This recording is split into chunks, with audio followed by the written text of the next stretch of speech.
Welcome, Cancer. This reading is intended for the highest and greatest good of all.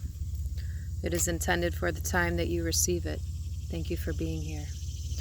Okay, Cancer. So I had some interesting stuff happen during yours because these two angel cards here, I never do this, but I shuffled them and then I put them out and I thought, were those still together from another reading I had done?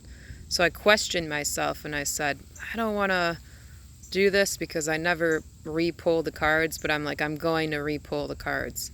So I shuffled them really, really good. And then I pulled the cards and it was the same two cards. So therefore I know this message is correct. Anyhow, let's begin. So you will find your happiness here with your soulmate. There's a lot of emphasis on that as you see the lovers right next to it with the hangman above. So you are asking for a soulmate. You are asking for help with your soulmate. You might be struggling in a relationship right now. You want to find your joy there and reconnect or connect, or if you are already connected, you might want to move it deeper into that soulmate relationship. And if you are already there, then you're just being asked to be more flexible. And that is basically what the hangman above the lovers is indicating here. Major flexibility in a relationship. Bend. You are asked to bend. And it's because two are stronger than one. And that is where your joy and your bliss are coming from at this time. It's where you feel the most centered. And next we have the Chariot and the King of Pentacles. So we're looking over personal authority. Okay, there's someone with some authority. It might be you, it might be your partner. And there's a little bit of someone is trying to overcome the difficulties with their authority. But as we have the King of Pentacles, it's asking you to be loving and kind without being overly sentimental.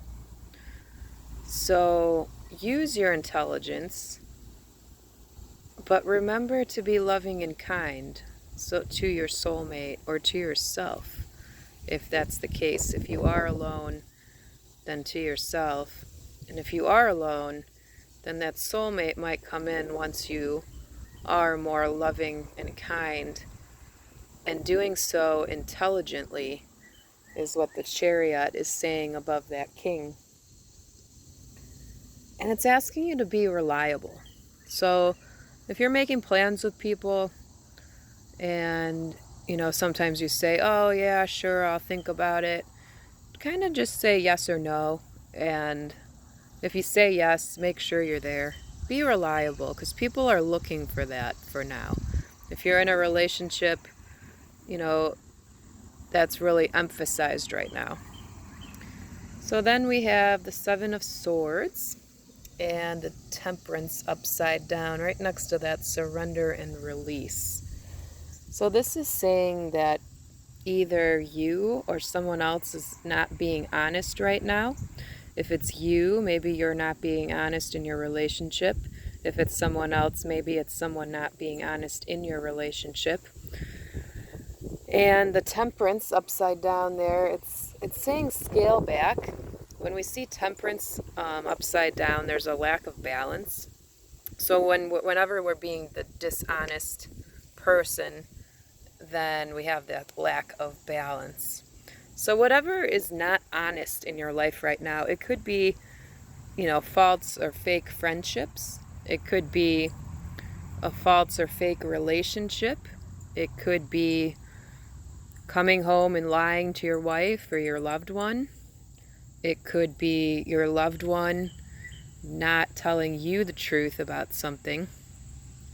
Whatever it is, it's asking to be cleared, surrendered, and released. It's time to let it go. So if you're not happy in your relationship, it's time to move on. If you're not happy because of your own dishonesty or your own overbearing authority, it's time to bend. So really go into your relationship. If you don't have a relationship and you want to manifest one, then maybe ask yourself these questions about yourself and about what you're looking for in another. Are you willing to bend? Are you being honest? Have you been honest in your past relationships? And our cards are flying around, so let's see what's left. So when we take those away from the wind, what do we have left? The bending with the Lovers, the intelligence with the honesty, and the surrendering. So let's try to keep those things in mind, Cancer. And you know what else is interesting? Let me put this card back here real quick. The soulmate. The soulmate and the surrender, like I said, I had shuffled the cards really well and they came up again, the same ones. So I just wanted to point out that I recently did another reading for Sagittarius, and they had these same two cards in this same order, where their happy place was the soulmate and surrender and release was being asked. So what I'm saying is it might be good for you to connect with a Sagittarius who's going through the same things right now. If you're in a relationship with the Sagittarius, this message is amplified tenfold. So if you're not in a relationship with the Sagittarius, maybe talk to one, see what they think about what you want to share. Or if you have an Sagittarius rising, this also applies. So lots of things to think about there. But anyhow, thank you, Cancer, for being here with light and love. May you be blessed.